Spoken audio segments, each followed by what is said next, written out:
민수기 14장 39절에서 15장 10절까지 말씀을 교독하시겠습니다. 모세가 이 말로 이스라엘 모든 자손에게 알림해 백성이 크게 슬퍼하여 아침에 일찍이 일어나 산 꼭대기로 올라가며 이르되 보소서 우리가 여기 있나이다. 우리가 여호와께서 허락하신 곳으로 올라가리니 우리가 범죄하였음이니이다. 모세가 이르되 너희가 어찌하여 이제 여호와의 명령을 범하느냐 이 일이 형통하지 못하리라. 여호와께서 너희 중에 계시지 아니하니 올라가지 말라. 너희의 대적 앞에서 패할까 하노라. 아말렉인과 가나안인이 너희 앞에 있으니 너희가 그 칼에 망하리라. 너희가 여호와를 배반하였으니 여호와께서 너희와 함께하지 아니하시리라 하나. 그들이 그래도 산 꼭대기로 올라갔고 여호와의 언약궤와 모세는 진영을 떠나지 아니하였더라. 아말렉인과 산간지대에 거주하는 가나안인이 내려와 그들을 무찌르고 호르마까지 이르렀더라. 여호와께서 모세에게 말씀하여 이르시되 이스라엘 자손에게 말하여 그들에게 이르라. 너희는 내가 주어 살게 할 땅에 들어가서 여호와께 화제나 번제나 서원을 갚는 제사나 낙헌제나 정한 절기제에 소나 양을 여호와께 향기롭게 드릴 때에 그러한 헌물을 드린 자는 고운 가루 10분의 1에 기름 4분의 1 흰을 섞어 여호와께 소제로 드릴 것이며 번제나 다른 제사로 드리는 제물이 어린 양이면 전제로 포도주 4분의 1 흰을 준비할 것이요 순양이면 소제로 고운 가루 10분의 2에 기름 3분의 1 흰을 섞어 준비하고 전제로 포도주 3분의 1 흰을 드려 여호와 앞에 향기롭게 할 것이요 번제로나 서원을 갚는 제사로나 화목제로 수송아지를 예비하여 여호와께 드릴 때에는 소제로 고운 가루 10분의 3 에바에 기름 반 흰을 섞어 그 송아지와 함께 드리고 전제로 포도주 반 흰을 드려 여호와 앞에 향기로운 화제를 삼을지니라. 아멘. 아멘. 살다 보면 지치고 힘들 때가 있습니다. 내가 하는 일이 다 헛된 것처럼 느껴지고 또 이렇게 살아서 뭐 하나 하는 마음이 들 수도 있습니다. 어떻게든 빠져나와 보려고 애를 쓰지만 그럴수록 더 깊은 수렁에 빠질 때가 있습니다. 나 자신을 돌아볼 때 너무나 흠결이 많은 것 같고 이미 여러 곳에 금이 있거나 아예 박살이 나버려서 더 이상 회복이 불가능하다고 여기는 분들이 계실지도 모르겠습니다. 그러다 보면은 괜히 안 좋은 생각도 나고 모든 걸 포기하고 싶은 마음이 들 수 있습니다. 혹시 킨츠키라고 들어보셨습니까?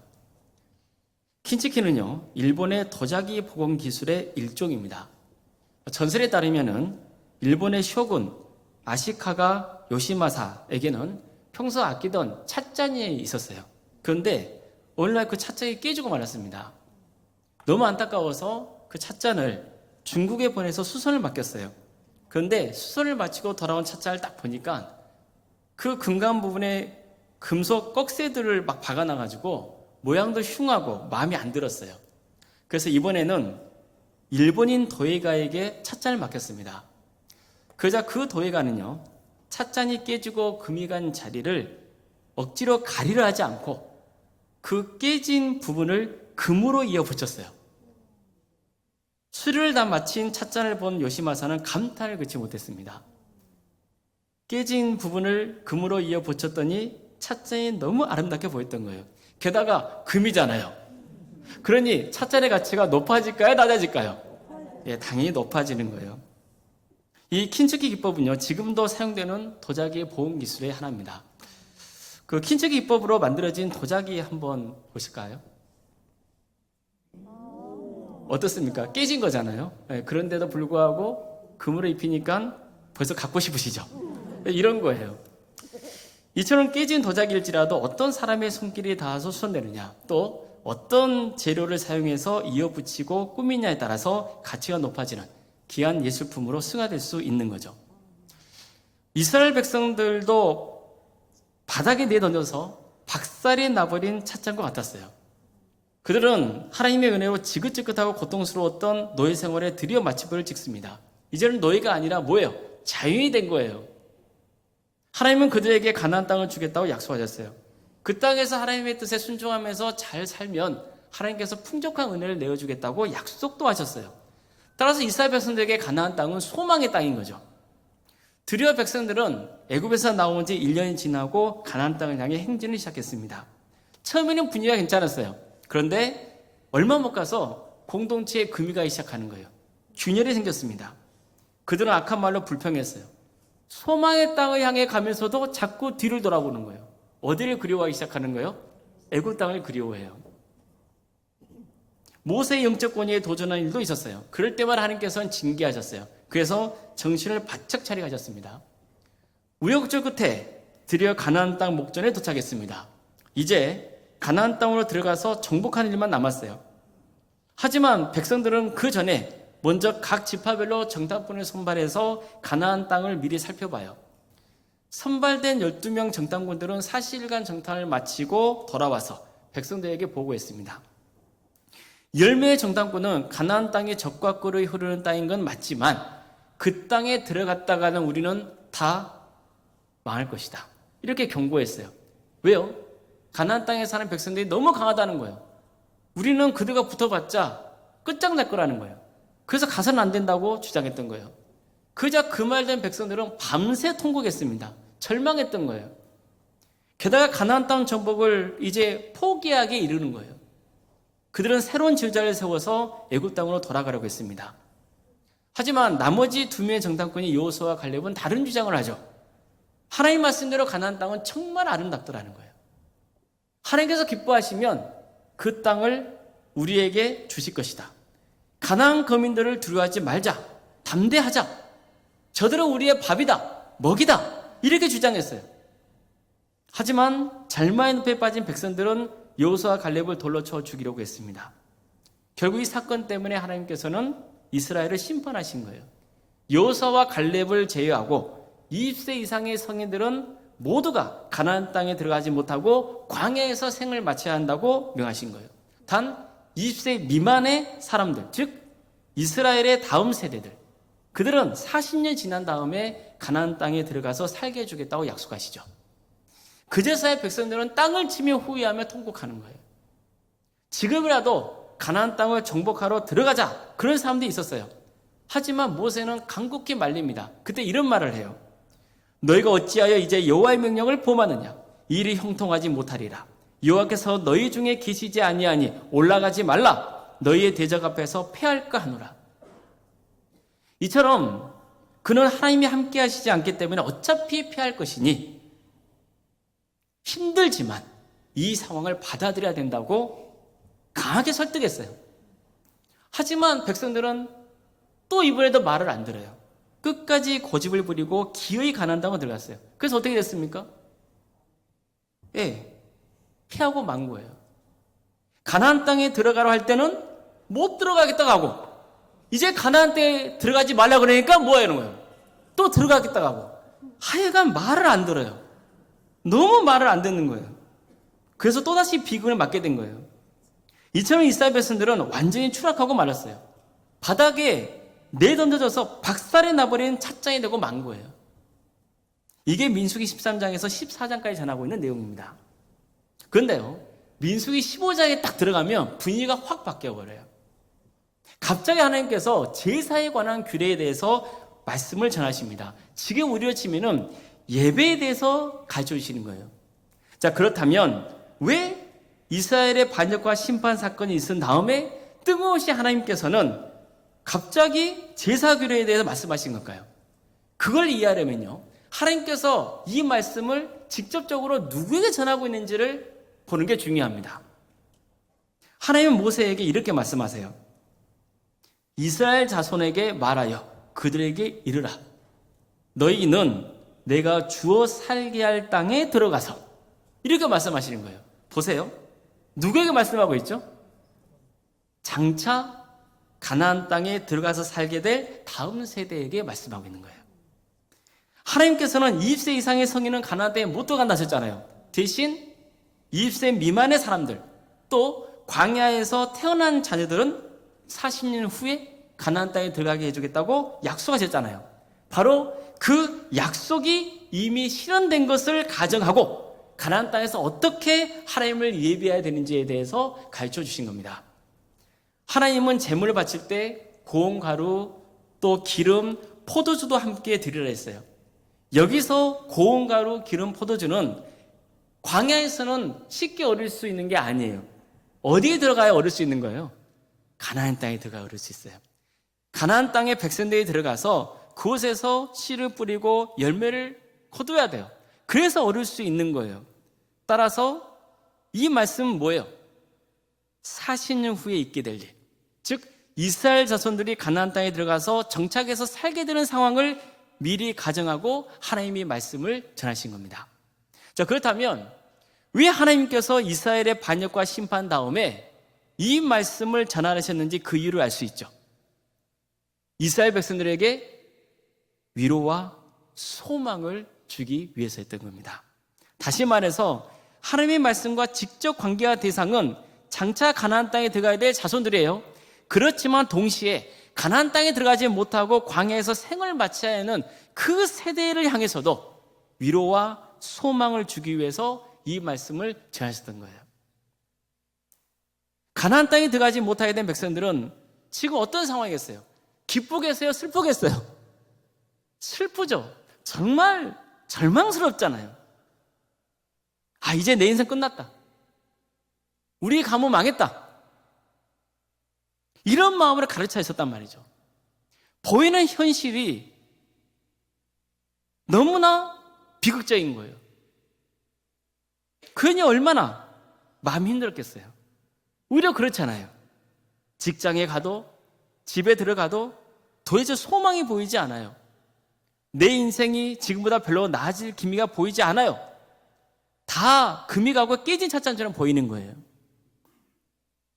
그래도 교회에 나와서 예배드리면 또 소망이 생기기도 해요. 근데 또 가정의 일터에 딱 돌아가면은 상황이 바뀌는 게 없어요. 그게 절망이 되고 낙심이 되고 막 그러는 거예요. 여러분, 내가 도저히 바꿀 수 없는 일들도 있지요. 그렇지 않습니까? 도저히 바꿀 수 없는 상황이 있는 거예요. 이스라엘 백성들 마찬가지예요. 그들은 이미 40년 후에 하나님께서 다음 세대를 가나안 땅에 들어보낼 것이라는 약속은 들었어요. 그나마 다행스러운 일이죠. 하지만 생각해 보세요. 1년 뒤도 아니에요. 2년 뒤가 아니에요. 10년 뒤도 아니라니까요. 무려 몇 년 뒤예요? 40년이 지난 후에 일어날 일이에요. 그게 짧은 세월입니까? 아니잖아요. 얼마나 긴 세월이에요. 그러니 그 안에 무슨 일이 벌일지 어떻게 알겠어요? 또 만약 내 자손들이 가나안 땅에 들어간다 쳐요. 그렇다 하더라도 과연 그들이 가나안 땅에 사는 강한 민족을 물리치고 잘 정착해서 살 수 있을까? 그런 걱정이 들 수 있잖아요.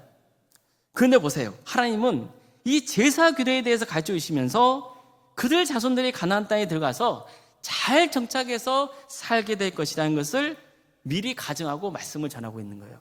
이런 내용이에요. 당연하지. 걱정 마. 너희 자손들 가나안 땅에 들어가서 잘 살게 될 거야. 거기서 집도 짓고 자식도 낳고 결혼도 하고 농사도 짓고 가축도 치고 그게 살게 될 거야. 그들은 풍성한 삶을 누리게 될 거야. 거기에 감사하는 마음으로 나를 예배하게 될 거야. 이 말씀을 주신 거예요. 이제 하나님께서는요, 앞으로 40년 후에 일어날 일들, 이미 그것이 지금 일어난 것처럼 말씀을 전하고 계셨던 거예요. 자, 그럼 이제 이스라엘 백성들은 광야에서 어떻게 살아야 돼요? 가나안 땅에 들어가지 못하지만 어떻게 살아야 돼요? 정신 차리고 다시 신앙을 회복해야죠. 하나님의 뜻대로 순종하며 살아야죠. 자식을 키우는 부모 입장에서 한번 생각해 보자고요. 정말 자식을 사랑하고 그 자식의 장래가 걱정된다면 부모가 함부로 살 수 있습니까? 막 살 수 있나요?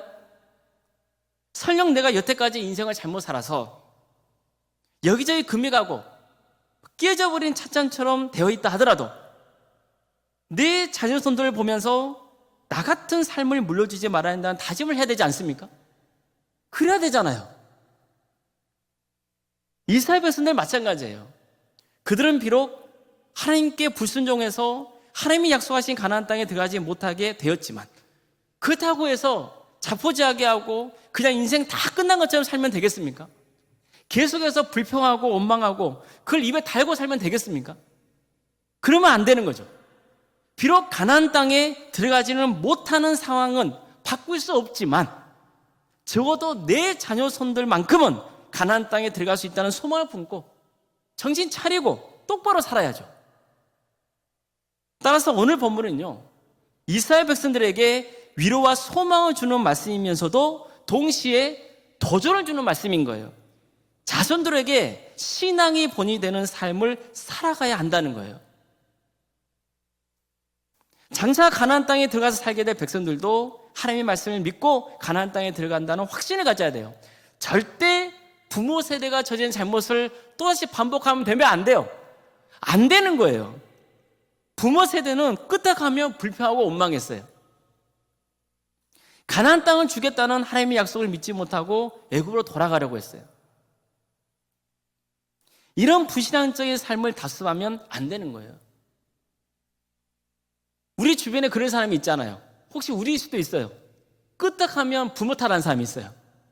내가 부모를 잘못 만나가지고 이렇게 살고 있다고 하는 사람도 있어요. 내가 환경이 정말 어려워서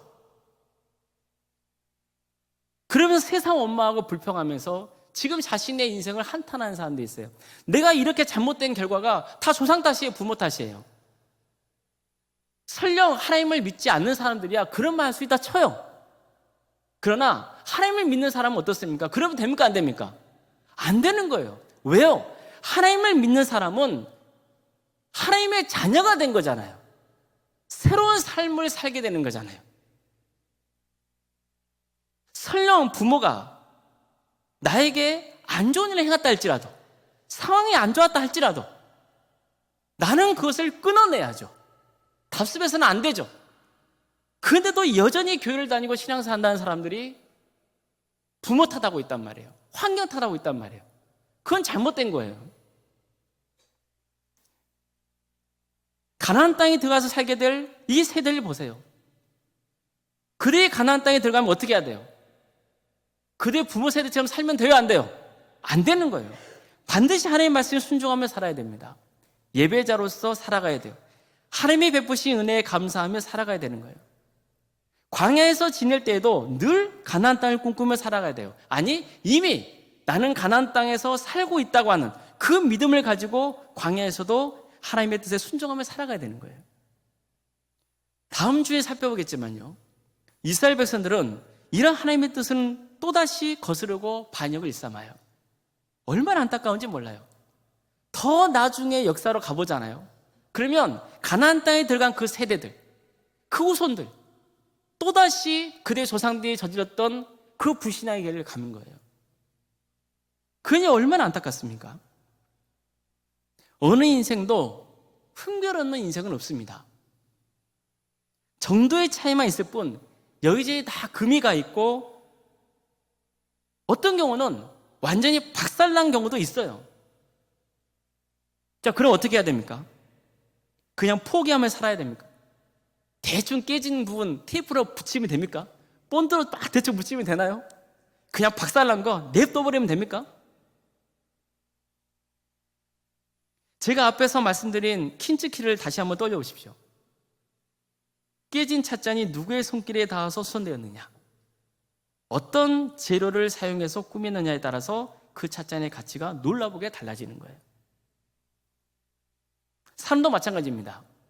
실패와 좌절, 상처와 아픔으로 흠결이 있고 금이 가고 설령 깨졌다 할지라도 인생을 하나님의 손에 맡기면 그 가치는 완전히 달라지는 겁니다. 그래서 중요한 것은 주님의 손에 상하고 깨진 내 인생을 맡겨드려야 되는 겁니다. 실제로 완전히 인생이 박살나버리는 사람이 주님을 만난 다음에 변화된 일들 얼마나 많습니까? 예수님께서 십자가에 못 박혔을 때 죄수 두 사람도 함께 십자가에 달렸습니다. 그때 예수님은요, 그 고통 가운데서도 당신을 핍박하고 십자가에 달게 한 그 사람들을 용서해 달라고 하나님께 기도했어요. 저들은 뭘 지금 하고 있는지도 모른다는 거예요. 그러니 하나님, 저들의 죄를 용서해 달라고 기도했어요. 그런데 백성들은요, 그 십자가에서 고통당하고 있는 그 예수님 그냥 바라보고만 있었어요. 관리들은 이 사람이 남들은 살렸으니 정말 하나님께 택하신 그리스도라면 우리 자기도 살려보는지 한번 보자, 뭐 이렇게 핀잔을 주고 조롱했단 말이에요. 군인들도 예수님께 심포도를 구하면서 너가 정말 유대인의 왕이라면 자신이나 살려보라. 그게 빈정됐어요. 예수님과 함께 십자가에 달린 죄수조차 예수님을 모욕하면서 당신은 그리스도가 아니요, 그러니 당신도 살리고 한번 우리도 살려보시오. 얼마나 악한 사람입니까? 그 십자가에 달려서 고통 중에 있는 그 판국에 이런 저주를 하고 있단 말이에요. 하지만 예수님과 함께 달린 또 다른 죄수는 달랐어요. 그는 예수님을 조롱하는 죄수를 향해서 너도 저분과 함께 사형 선고를 당한 주제에 하나님이 두렵지 않느냐고 했어요. 우리가 저지른 죄 때문에 이런 벌을 받아 마땅하지만 저분이 무슨 죄가 있느냐고 꾸짖었어요. 그리고는 예수님께 이렇게 간청했어요. 예수여, 당신의 나라에 임하실 때 나를 기억하소서. 예수님이 왕이 되어 오실 때 저를 꼭 기억해달라고 간청했던 거예요. 그자 예수님이 뭐라 말씀합니까? 내가 진실로 내게 이르노니 오늘 내가 나와 함께 낙원에 있으리라. 이렇게 말씀하셨던 거예요. 구원의 은혜를 입은 거예요. 보십시오. 예수님과 함께 십자가에 달린 죄수들은 그들이 저지른 잘못으로 십자가 형틀에 매달려서 고통 속에 죽어가고 있었어요. 이 두 사람은 인생이 완전히 박살난 거예요. 이 두 사람은요, 인생 끝난 거잖아요. 그들의 인생이 완전히 박살났다는 점에서는 공통점이 있는 거예요. 그렇지만 한 사람은 죄를 회개하지 않고 예수님을 조롱했어요. 반면에 다른 한 사람은 예수님께 자신을 의탁했어요. 예수님의 손길에 자신을 온전히 맡긴 거예요. 그래서 어떻게 되었습니까? 구원의 은혜를 누리게 된 겁니다. 이 장면은 우리에게 아주 중요한 교훈을 줍니다. 아무리 극한 무도한 죄를 지은 죄인이고 완전히 인생이 박살난 사람이라도 진정으로 삶을 회개하고 주님께 의지하면 주님과 함께 영원토록 낙원에 살 수 있다는 거예요. 이것은 깨진 찻잔을 금으로 이어붙인 것과는 비교가 안 되는 삶의 변화인 겁니다. 예수님과 함께 십자가에 달렸던 죄인만 그런 게 아니에요. 병든 자들, 마음이 상한 자들, 깊은 절망과 어둠에 갇힌 자들, 온갖 죄를 지어서 정말 어떻게 해볼 수 없는 사람들, 이런 사람들이 예수님을 만났을 때 그 인생은 너무나 고귀하고 가치 있는 인생으로 변화된 겁니다.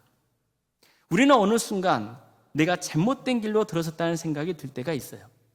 또 앞으로 어떻게 살아가야 될지 정말 막막할 때가 있어요. 그럴 때 어떤 사람은 늘 자신을 비관합니다.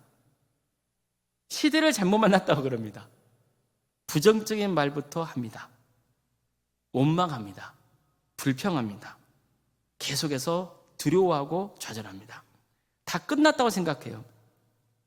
반면에 어떤 사람은 깊이 자신을 돌아봅니다. 성찰합니다. 그래, 앞으로 잘 될 거야. 뭐 잘할 수 있어. 이처럼 그저 두리뭉실하게 스스로 위로하고 그저 낙관적으로 살아보려고 애쓰는 모습과는 차원이 다른 겁니다.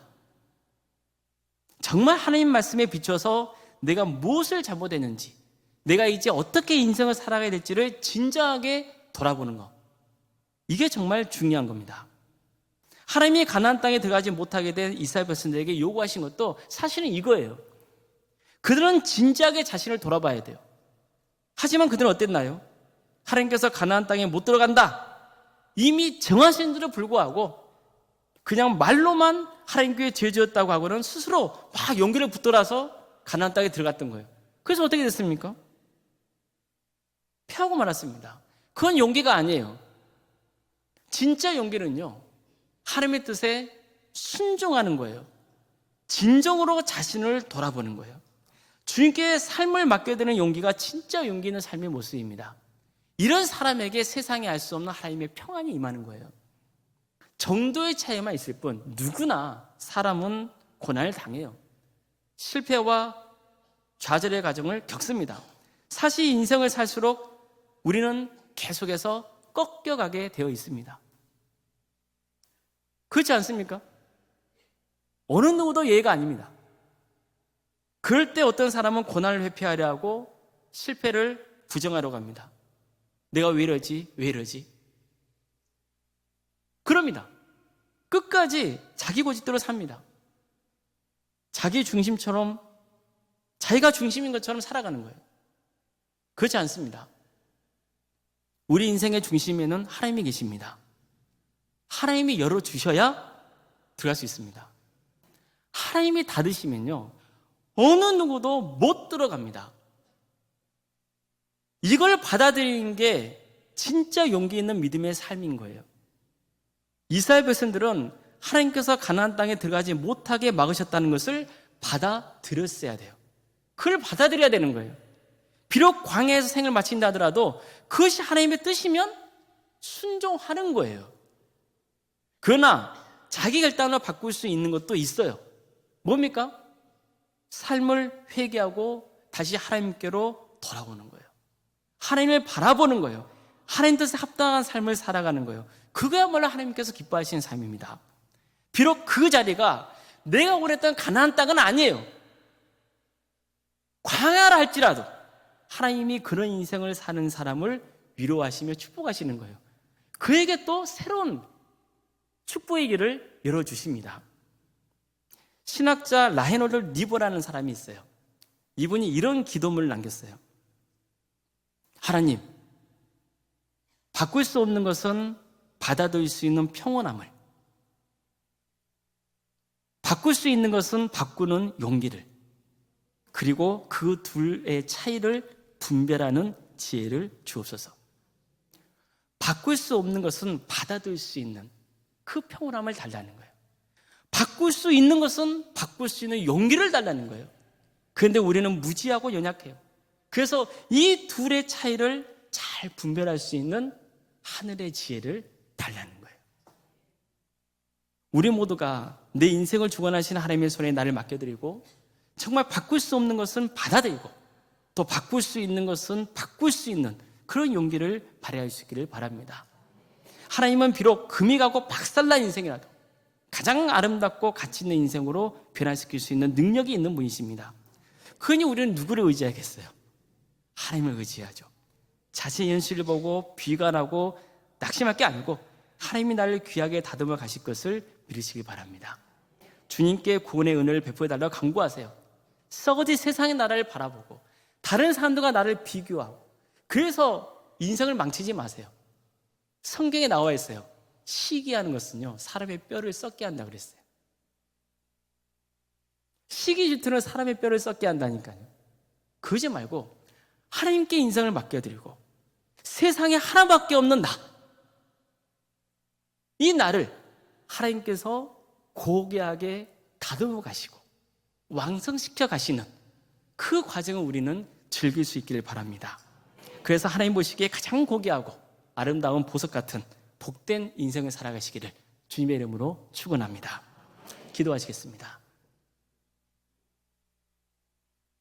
사랑의 하나님, 깨지고 상한 우리를 불쌍히 여겨 주시옵소서. 주님의 손에 맡겨드리오니 우리를 새롭게 하여 주시옵소서. 거룩하신 예수님의 이름으로 기도드리옵나이다. 아멘.